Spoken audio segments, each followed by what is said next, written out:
It's Book Report Monday! And you know what? I think I owe you some back Book Report Mondays, so I'm going to pay you back with interest today with a Book Report Monday marathon.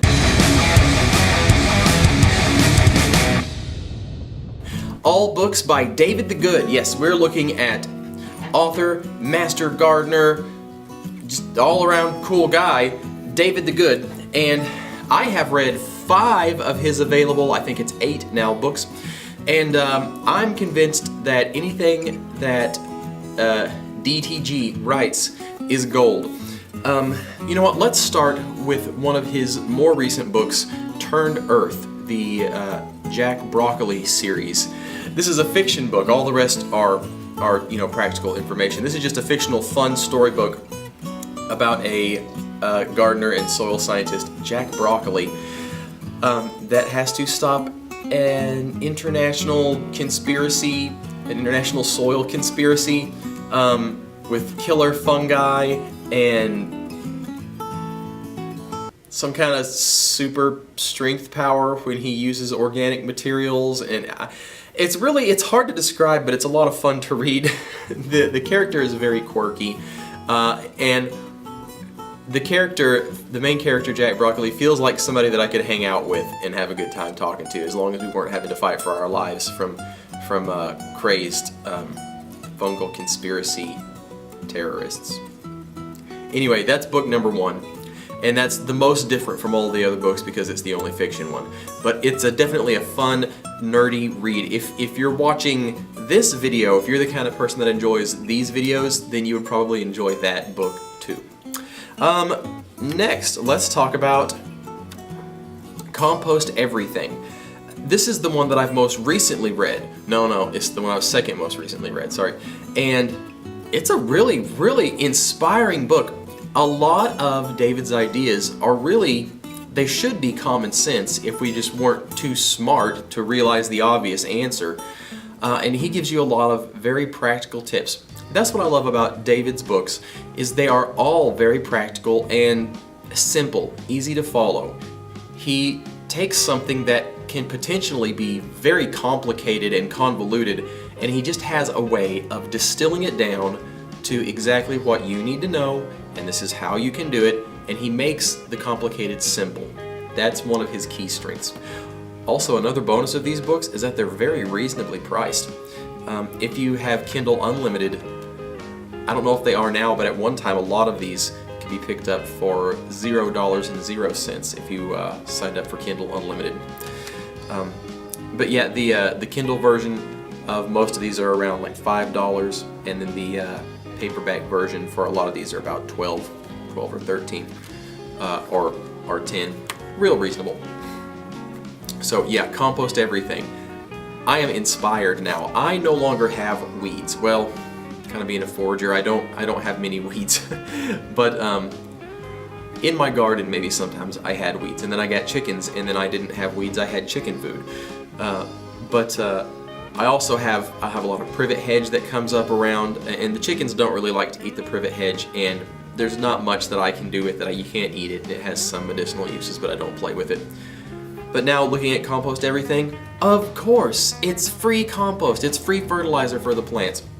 That's one of my favorite of his. Another one, Grow or Die. It just talks all about growing your own food, why you should, how it helps you, how bad things could be if there was an emergency and you didn't have some experience or a few plants growing. Push the Zone. That was the first book of his that I ever read. Yeah, it was Push the Zone. And that book is all about growing plants outside of their normal growing range. So growing tropical plants in the subtropics and growing subtropical plants up north when it gets colder. Not just growing in greenhouses. Lots of different strategies. Goodness. What do you call where you dig, you kind of build sort of like a greenhouse but sunk into the ground. I can't think of the word for that. Oh gosh, he has so many ideas in there, there's no way I can possibly remember it.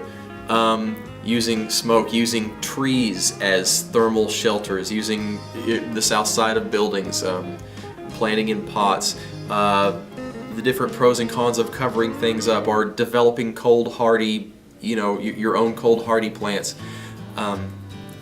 That might have been the most information dense book. There was a lot in there. And the one that I actually have most recently read is the Survival Gardener's Guide to Growing Your Own Caffeine. This is a lot shorter one. It's really more of a booklet. It goes over coffee, tea, and Yopon holly, which actually I want to talk about Yopon holly here at some point too. I've got one of those growing. So it's a short book, but if you like caffeine, that's an excellent book for that. It just goes into growing it yourself, what to avoid, what to do, and how to make well, he doesn't talk about how to make coffee, but he does talk a little bit about making your beverage of choice. The only ones that I haven't read there are 2 books about Florida, and since I don't live in Florida, they haven't been high on my list, although I am curious. There's the Totally Crazy Easy Florida Garden and Create Your Own Florida Food Forest, and I love food forests, so I'll probably pick that one up next. And then one that just came out that I'm really eager to read is The Easy Way to Start a Home-Based Plant Nursery and Make Thousands in Your Spare Time. And I really look forward to seeing what he has to say about that. Quick update, since recording this, I did download and read that book, and it is great.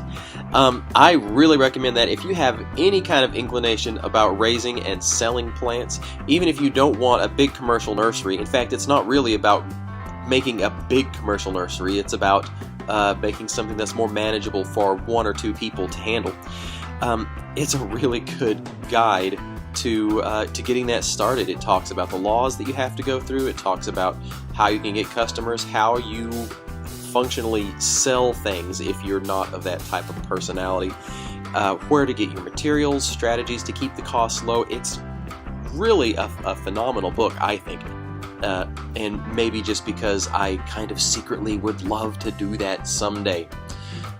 So yes, check that out. By the way, why don't you go to David's website, thesurvivalgardener.com, and you can see a lot more information from him. You can also sign up for a newsletter and get a free PDF composting guide. It has a lot of the same information as the Compost Everything book, and you wouldn't have to pay anything for it.